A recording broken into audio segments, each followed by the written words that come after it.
Assalamualaikum warahmatullahi wabarakatuh. Anak-anak soleh dan solehah, alhamdulillah setelah libur Idul Fitri kita bertemu kembali dalam pembelajaran daring untuk muatan pembelajaran tema 8 Praja Muda Karana muatan bahasa Indonesia.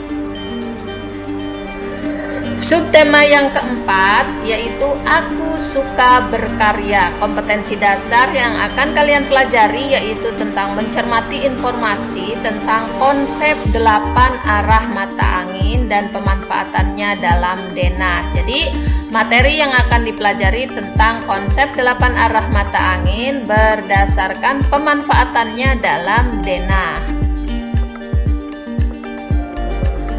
Apakah kamu mengetahui arti denah dan arah mata angin? Jika belum, mari kita pelajari bersama. Denah adalah gambar yang menunjukkan lokasi dari suatu tempat. Kalian lihat contoh berikut ini.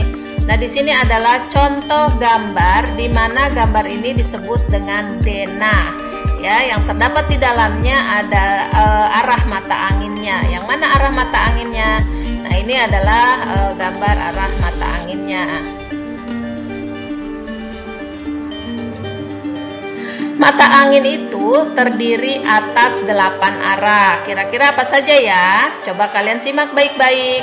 Gambar berikut ini, di sini terdapat huruf-huruf singkatan dari huruf-huruf ya. Kita lihat, yang U adalah singkatan dari utara, TL timur laut, T adalah timur, kemudian TG tenggara, S adalah singkatan dari selatan, BD singkatan dari barat daya, kemudian B adalah barat, dan BL merupakan singkatan dari barat laut.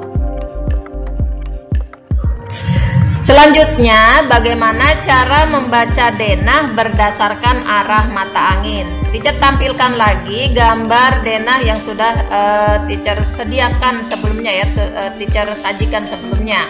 Nah, di sini kalau bagaimana cara membacanya? Kalau kita lihat pertanyaan ini ya, masjid berada di sebelah titik-titik SD Nusantara. Masjid yang mana? Ini ya. Ini masjid, ini SD Nusantara. Berarti yang ditanyakan itu letak masjidnya. Nah, berada di sebelah mana dari SD Nusantara? Berarti yang jadi patokannya adalah SD Nusantaranya. Berarti kalau kita tarik garis seperti ini ya, ini jadi patokan adalah SD Nusantara. Yang jadi pertanyaan adalah masjidnya. Jadi masjidnya letaknya di mana? Nah, kalau kita lihat tarik garis seperti ini, maka akan mempermudah kalian untuk membaca arah mata anginnya. Nah, di sini kan bagian atas itu utara ya, utara, timur, selatan, kemudian barat. Nah, berarti di sini apa? Di sini adalah barat laut. Berarti masjid itu letaknya di mana? Di barat laut. Contoh berikutnya.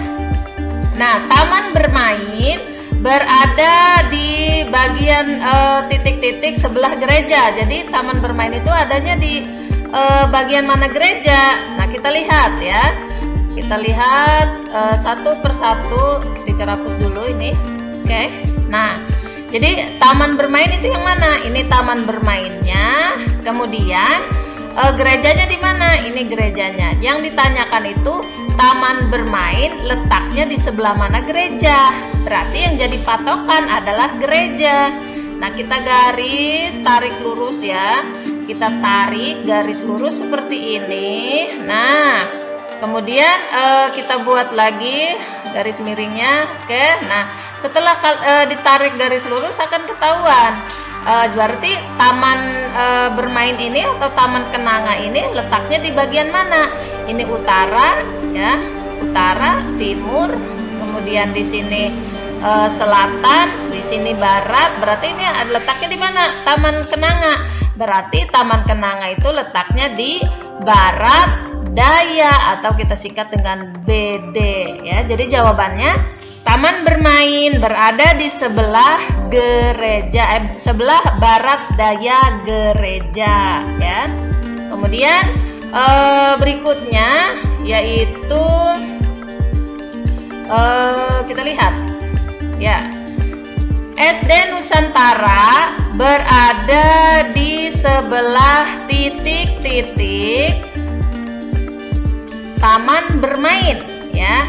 Kita lihat. Nah, berarti SD Nusantara, ini SD Nusantaranya, ini taman bermainnya, ya. Yang ditanyakan adalah SD Nusantaranya letaknya di sebelah mana dari taman bermain. Berarti yang jadi patokan adalah taman kenangannya, ya, taman bermainnya. Tinggal kita garis saja begini. Nah, berarti taman SD Nusantara ini letaknya di sebelah timur dari taman bermain. Jadi jawabannya SD Nusantara berada di sebelah timur taman bermain.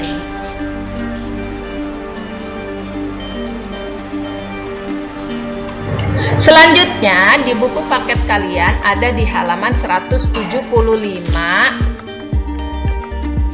Silakan kalian amati contoh penggalan paragraf di bawah ini. Edo anak yang rajin. Semua tugas sekolah selalu dikerjakan tepat waktu. Edo juga selalu membantu orang tua.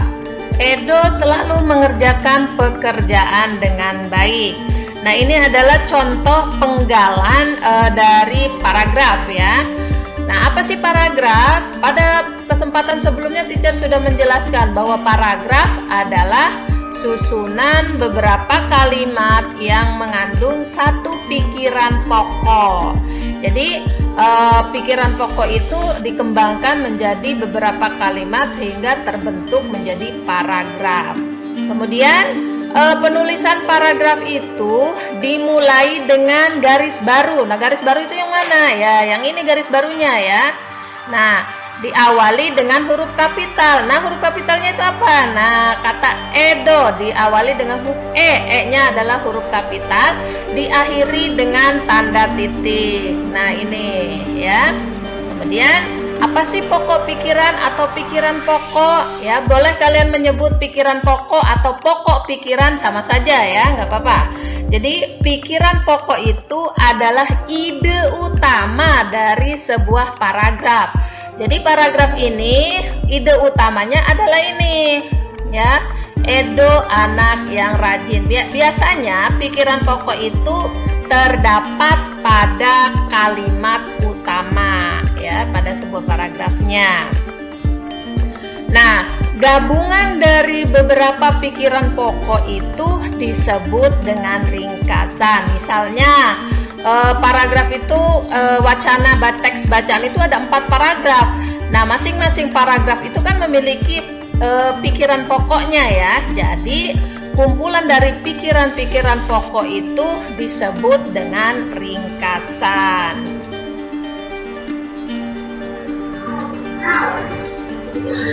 Membuat karangan berdasarkan gambar berseri. Nah, di sini di buku paket kalian ada di halaman 182 dan 183. Silakan nanti kalian buka di buku paketnya, ya. Nah, bagaimana langkah-langkah untuk membuat karangan berdasarkan gambar berseri? Nah, yang pertama kalian harus tentukan dulu pikiran pokoknya dari masing-masing gambar tersebut. Kemudian yang kedua, kembangkan pikiran pokok tersebut menjadi beberapa kalimat sehingga membentuk sebuah paragraf. Ini contohnya, ya. Ini ada 4 gambar. Jadi ini gambar yang pertama, ini gambar yang kedua, kemudian ini gambar yang ketiga, gambar yang keempat. Nah, ini disebut dengan gambar berseri, ya. Nah, pikiran pokok pada gambar yang pertama yaitu hari Minggu Udin melakukan perjalanan di lingkungan sekitar. Kemudian pokok pikiran yang kedua, sebelum melakukan perjalanan, Udin mempelajari denah lokasi terlebih dahulu. Ini yang kedua, ya. Nah, yang ketiga, selama perjalanan, Udin dan teman-teman selalu bekerja sama. Dan pikiran pokok yang keempat yaitu Udin dan teman-teman merasa senang melakukan kegiatan perjalanan. Nah, setelah kalian menentukan pikiran pokoknya, kalian kembangkan pikiran pokok ini menjadi sebuah kalimat yang membentuk paragraf-paragraf. Bagaimana contohnya? Di sini teacher akan membuatkan contohnya ya. Nah, yang pertama tadi ya, pokok pikiran yang pertama tadi adalah hari Minggu Udin melakukan perjalanan di lingkungan sekitar.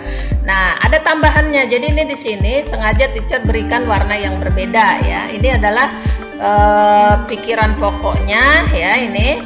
Nah, ini adalah kalimat pengembangnya. Nah, ketika dirangkai, hari Minggu Udin melakukan perjalanan di lingkungan sekitar. Udin bersama teman-teman terlihat sangat bersemangat dan antusias melakukan perjalanan tersebut. Kemudian pada gambar yang kedua, pikiran pokoknya adalah sebelum melakukan perjalanan, Udin mempelajari denah lokasi terlebih dahulu. Nah, tambahannya, pengembangnya yaitu denah tersebut dapat membantu Udin dan teman-teman agar tidak tersesat selama melakukan perjalanan. Nah, pada gambar yang ketiga, pokok pikirannya yaitu selama perjalanan Udin dan teman-teman selalu bekerja sama. Kalimat pengembangnya yaitu dari pikiran pokoknya, mereka satu sama lain saling membantu saat menyeberangi sungai ya. Dengan seutas tali, ada yang memegangi tali di bagian atas dan temannya yang lain memegangi tali di bagian bawah. Berkat kerjasama, mereka pun berhasil menyeberanginya. Kemudian paragraf yang keempat yaitu pokok pikirannya atau pikiran pokoknya, Udin dan teman-teman senang melakukan kegiatan perjalanan. Nah, kalimat pengembangnya yaitu kegiatan perjalanan tersebut banyak memberikan pengalaman menarik yang telah mereka lalui. Jadi dari pokok pikiran atau dari pikiran-pikiran pokok yang dikembangkan ini membentuklah beberapa paragraf. Jadi terdiri dari 4 paragraf. Ini paragraf yang pertama, paragraf kedua, paragraf ketiga, paragraf keempat, sesuai dengan gambarnya ya. Gambarnya kan ada 4 ya, berarti di sini terdiri dari 4 paragraf. Begitu cara untuk membuat karangan melalui gambar berseri. Selanjutnya silakan kalian lihat di halaman 205 dan 206 ya. Di situ ada perintah untuk membaca denah berdasarkan gambar juga ya. Kalau ini lebih mudah ya untuk menentukannya. Bagaimana kalian lihat? Di sini ada kolom-kolom ya. Di sini yang horizontal itu adalah angka 1, angka 2, angka 3. Sementara yang ke arah vertikal itu huruf A, huruf B, huruf C. Bagaimana cara membacanya? Di sini teacher memberikan contoh. Yang pertama, posisi pedagang ada di titik-titik. Pedagang yang mana ya? Nah, ini dia pedagang. Ya. Berarti pedagang posisinya sebelum gini ya. Nah, berarti posisi pedagang itu ada di titik B2. Ya, kemudian yang nomor 2. Posisi jembatan ada di mana jembatan ini ya? Ini jembatan. Oke, berarti posisinya ada di B3. Oke, selanjutnya. Yang ketiga, posisi air mancur. Nah, ini air mancurnya. Posisinya ada di mana? Berarti ada di bagian C2 ya. C2. Kemudian posisi tempat sampah ada di, nah ini tempat sampah berarti adanya di posisi C1 ya. Tempat sampah itu adanya di C1. Kemudian misalkan akan ditanam pohon lokasi yang bisa digunakan titik-titik dan titik-titik. Misalkan akan ditanami pohon, berarti pohon itu bisa diletakkan di lokasi yang di sini ya, bisa di C3, bisa di B1, bisa di A2 yang masih kosong ini ya. Demikian bagaimana cara membaca denah berdasarkan gambar. Mudah-mudahan apa yang teacher sampaikan ini bisa kalian pahami dan bisa kalian mengerti. Nah, kalian bisa tuliskan di buku paket kalian sesuai dengan apa yang sudah teacher sampaikan. Terima kasih untuk pembelajaran kali ini. Mudah-mudahan kalian paham ya. Tapi jika kalian belum paham, boleh kalian tanyakan ke nomor teacher ya, ke WA teacher. Terima kasih anak-anak semuanya, sehat selalu. Wassalamualaikum warahmatullahi wabarakatuh.